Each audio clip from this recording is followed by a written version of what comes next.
So let's start with although. We use although before a subject plus a verb. I didn't get the position, although I had all the qualifications. Here we have the use of although plus the subject I plus the verb had in the past. Okay, so that's the sequence when we use although. Again, although plus a subject, in this case I, plus a verb had. Doesn't matter if the verb is in another verb tense. Okay, to understand better its meaning, you can also compare with because. Although he studied a lot, he didn't pass the test. He didn't pass the test because he didn't study a lot. So the reason because he didn't pass the test, it was because he didn't study. Okay, so the reason we can also express with because. I didn't get the position, though I had all the qualifications. Though plus I plus had. Though is the same of although, so we can use in the same position in the sentence. But it is very common. People use though in the end of a sentence. The play wasn't very good. I liked the actors though. It means but I liked the actors. Okay. Although the play wasn't very good. Alright. I liked the actors. Alright. So it's the same, but we use in the end to express the same of although. And even though is just a stronger way of although when you want to give more emphasis of some situation, something.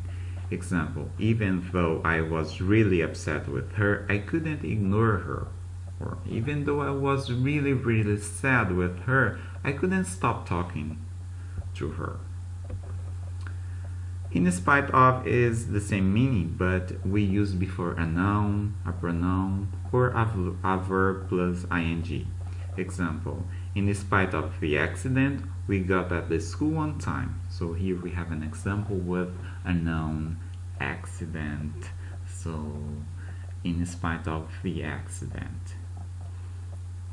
Another example with a pronoun. She was ill, but in spite of this, she went to school. In this case, we have a demonstrative pronoun, this, and it's referring to ill, the condition of the person, because the person was ill, sick. I didn't get the position in spite of having all the qualifications. So here we have a verb after in spite of, and after a preposition, you know that the verb receives or gains ing, and of course you need to study the rules about adding ing in the end of a verb. In this case we remove e and put ing in the end of this verb. Despite is the same of in spite of, so I put the same examples for you to do not have any doubt. Despite the accident, we got at the school on time. She was ill, but despite this, she went to school.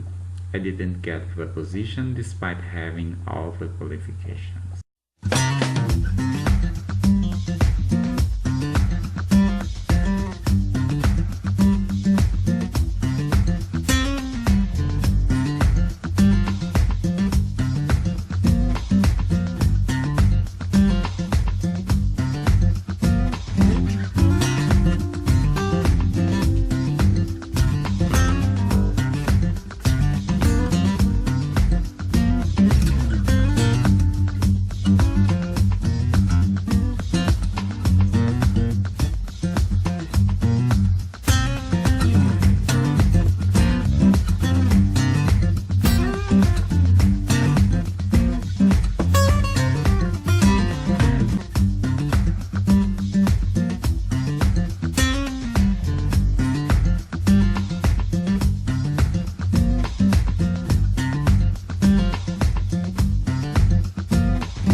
I went to the beach.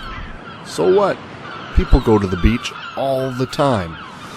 Oh my goodness. Although it was raining, I went to the beach.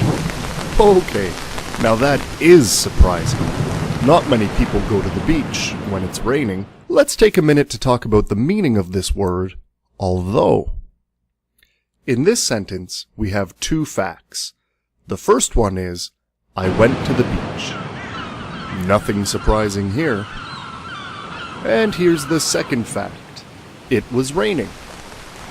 When you put them together, the second fact makes the first fact seem surprising. What? Although is used to show this surprising relationship between the two facts. Would you like to see a couple more examples? Good. I don't want to be a firefighter, although I could save kittens. Come and get it. Here I come. You gotta be kidding me. Although she was hungry, Lucy didn't eat. Now let's talk about the grammar for how to use although. Although is a subordinating conjunction, and it is followed by a clause. Remember, a clause is a group of words that has at least a subject and a verb, though it may also have an object, a complement, and some adverbials. Together, these make a subordinate clause. It's called a subordinate clause because it cannot make a sentence on its own. If someone said, although she was hungry, What are you talking about? Although she was hungry, what? and stopped there, the listener would be waiting for more information. The idea wouldn't feel complete. That's why the subordinate clause must be followed by another. This one is the main clause. Unlike the subordinate clause, the main clause does express a complete idea and can stand on its own. One more thing. It is also possible to switch the order of the clauses. You could say, Lucy didn't eat, although she was hungry. Alright, now I'd like to show you some more subordinating conjunctions that show a contrast of surprising fact. These words have the same meaning and the same grammar as although. So, we could say, though she was hungry, she didn't eat. Or, in spite of the fact that she was hungry, she didn't eat. Or, even though she was hungry, she didn't eat. So, now you know 4 subordinating conjunctions that you can use to show a contrast of surprising facts. We have, in spite of the fact that, though, although, and even though. Alright, it's confession time. I told you they were the same, but I lied. Sorry. There is a small difference in the degree of formality of these words. In spite of the fact that is the most formal, and even though is the least formal. Take a look at these examples.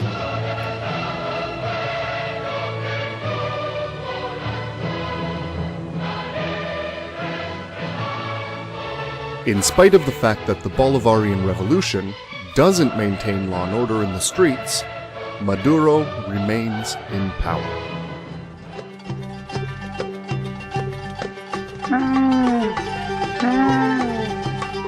Although it cost $6 million, Abdullah bought the camel.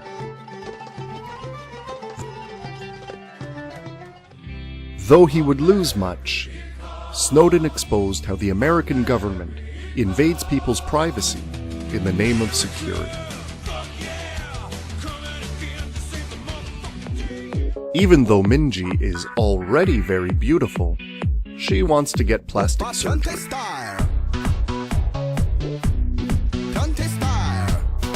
Alright, that's it for subordinating conjunctions. Now let's take a look at despite and in spite of. These words are also used to show a contrast of surprising fact. Whew, we've been working a lot. Let's go back to the beach. Despite it was raining, we had a lot of fun. Oh, good for you. Alright, now, if we think about this sentence from the point of view of the meaning, it's perfectly correct. We're still showing a contrast.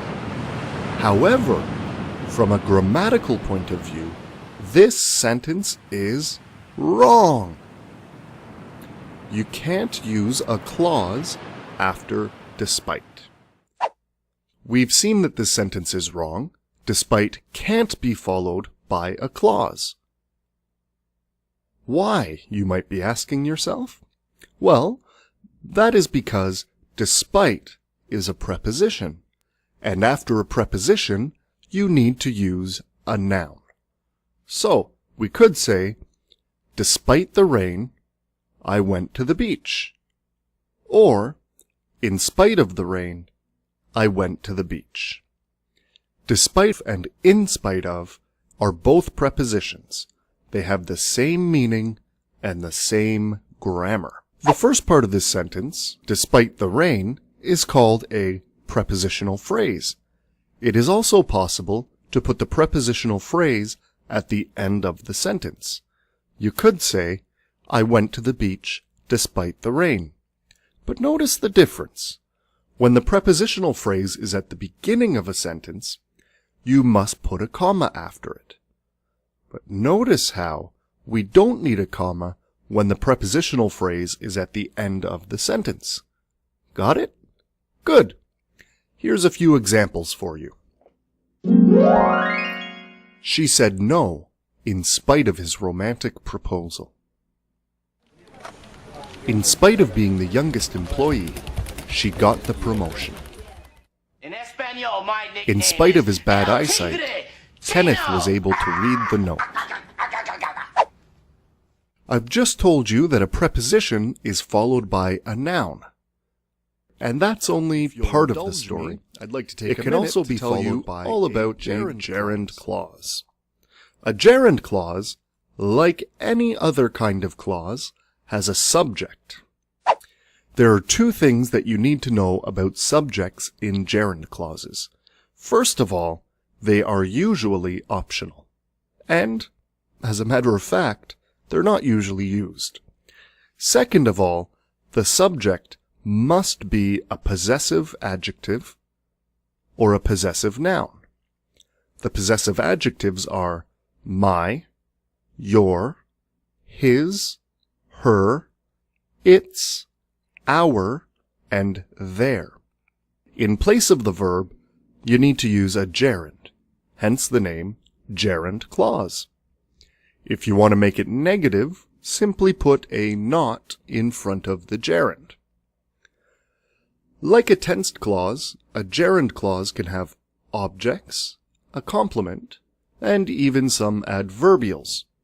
In the examples I'm about to show you, I will only use adverbials of time. For example, we could make a gerund clause, my, not, giving, her, the letter, last week. As in, despite my not giving her the letter last week, she heard the news. Oh boy. Here's another. Her, offering, them, a hand, for a couple of hours. As in spite of her offering them a hand for a couple of hours, they decided to do it without her. And here's another example. Their, having left, early. As in, despite their having left early, they arrived late. Finally, here's an example with a possessive noun. John's not traveling anymore. As in spite of John's not traveling anymore, he has a really nice tan. Now let me show you how we would transform a subordinate clause into a gerund clause. First, take the subordinate conjunction and change it into a preposition. Then, change the subject into a possessive adjective. Then change the verb phrase into a gerund. This is a tricky one. In this sentence, we have the modal verb could. Being able to is the gerund form of could, so use being able to, with the base form of the verb, and there is no need to change the object. Voila! We have, despite my being able to save kittens. This is a prepositional phrase that has a gerund clause subordinate to the preposition. Alright, would you like to see the whole sentence? Here it is. Well, despite my being able to save kittens, I don't want to be a firefighter. Okay, here's one more example. Although becomes despite. It becomes the possessive adjective its. Cost becomes the gerund costing.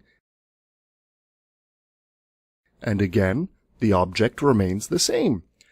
And we get the sentence, despite its costing $6 million, Abdullah bought the king.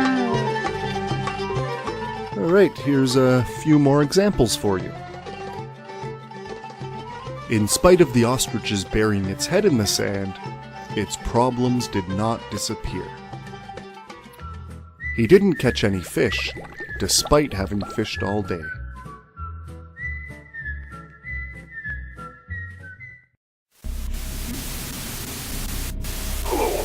Ooh. In spite of his being a creepy little puppet, Billy is quite popular. Or maybe it's because of his creepiness. Alright, now it's time for your first exercise. What you need to do is match the subordinate clause to its corresponding main clause to make a complete sentence. The answers will be available after the timer finishes counting down.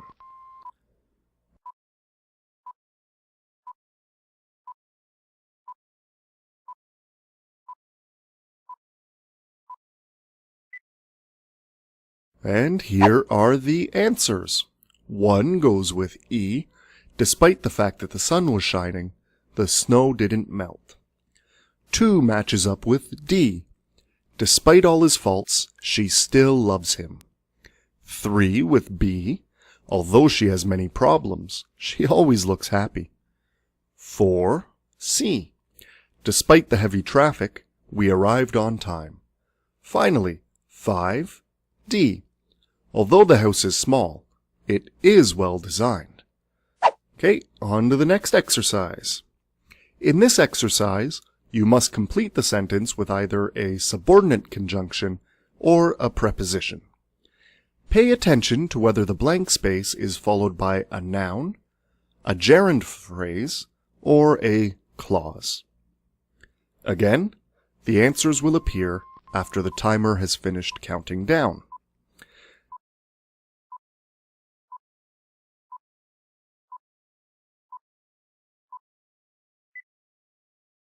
And now the answers. 1.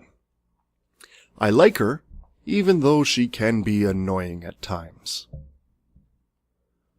2. Although the sun was shining, it wasn't very warm.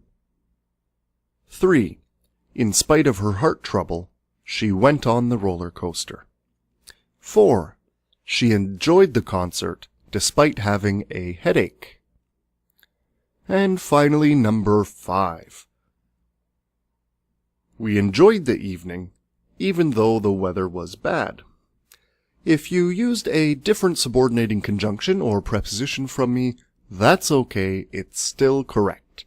Remember, they are interchangeable. And now, on to the final exercise. What you have to do here is change the subordinate clause into a gerund clause, and then rewrite the sentence with a prepositional phrase of contrast. For example, if I said, I thought he was wrong, although I didn't say anything at the time, you would have to change it to, I thought he was wrong, despite my not saying anything at the time. Okay, good luck. Now, here are the sentences. Again, the answers will be available after the timer has finished counting down. Good luck. Number 1.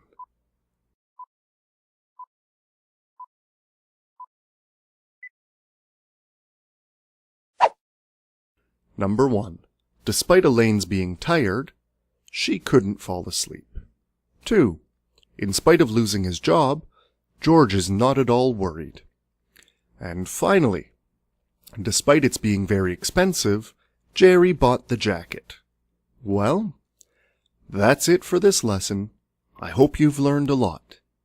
If you liked it, please